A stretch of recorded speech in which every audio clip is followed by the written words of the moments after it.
ساڵح حەیدۆ پارێزەری سامان و فۆلکلۆر و کەلەپوری کورد لە ڕۆژاوای کوردستان. ئەو پیاوەی لە ڕۆژگاری ڕژێمێکی تاریک و سەرکوتکاردا دەژیا گەنوکوڵیان لە بوونی کورد و زمان و وشە و ئاواز و جلوبەرگی ئەم نەتەوەیە کرد. لە قامیشلۆ و حەسەکە و کۆبانێ و ئەفرین و گوند بە گوند و شارۆچکە بە شارۆچکە ڕۆژاوای کوردستان شەو ڕۆژ بەنهێنی و بە شارەزایی خەریکی نووسینەوەی تێکست و تۆمارکردنی هەزاران گۆرانی فۆلکلۆری کوردی و شعر و چیرۆکی نەوە پێشنەوەی ئێمە بووە. بە کامێراکەشی 7,000 وێنەی جۆراوجۆری لە جلوبەرجی کوردی ژنان و کچان و پیاوانی ڕۆژئاوای کوردستان چرکاندووە و تا ئەمڕۆ پاراستوێتی. ساڵح حەیدۆ ئەو پیاوەی کە مامۆستامەزەری خاڵقی بە ئینستیتوتی گەڕۆک و هەندێک بە گۆگڵی ڕۆژاوا و هەندێکیش بە مێژووی زیندوو ناوی دەبن. ناوی ساڵح کوڕی حسێن حاجی محەممەدە و لە هۆزی گاباریە. ڕۆژی دووشەممەی 6 ئازاری ساڵی 1956 لە گوندی حسێ ئوسوو لە ناوچی ئامودێ لە ڕۆژاوای کوردستانە دایک بووە.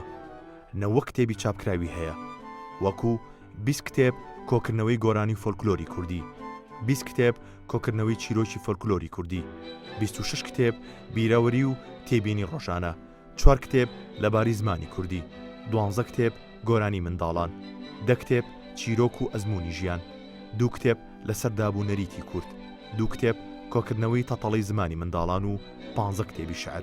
30 خەڵاتی ڕێزلێنانی ناوخۆیی و نێودەوڵەتی لە دامەزراوە و ناوەندە ڕۆشنبیرەکان وەرگرتووە.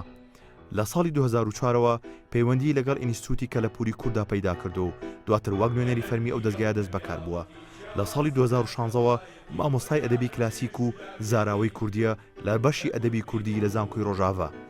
لە ساڵی 2007ەوە لە ڕادیۆی بویر بەرنامەی دێرینە دەگمەنەکان سەبارەت بە فۆلکلۆری کوردی پێشکەش دەکات. لە ساڵی 2010 تا ساڵی 2021 لە کەناڵی ئاسمانی ڕۆژئاوا پێشکەشکاری بەرنامە بووە. لە ساڵی 2022 بەرنامەیەکی فۆلکلۆری لە ڕادیۆی ئارتا پێشکەش کردووە.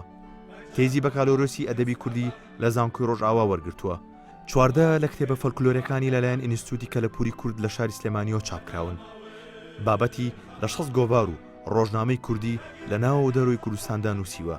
سەرنووسەر و بڵاوکراوەی گۆڤاری گوڵستان بووە لە ساڵی 1993 تا ساڵی 2008. ساڵح حەیدۆ 33 جار لەلایەن ڕژێمی بەعسی سووریاوە دەستگیر کراوە، بەڵام زیندان کۆڵی بەم مرۆڤە دڵسۆز و لە خۆبردووە نەداوە و قەڵەمە زێڕینەکەی لە نووسین نەخستووە.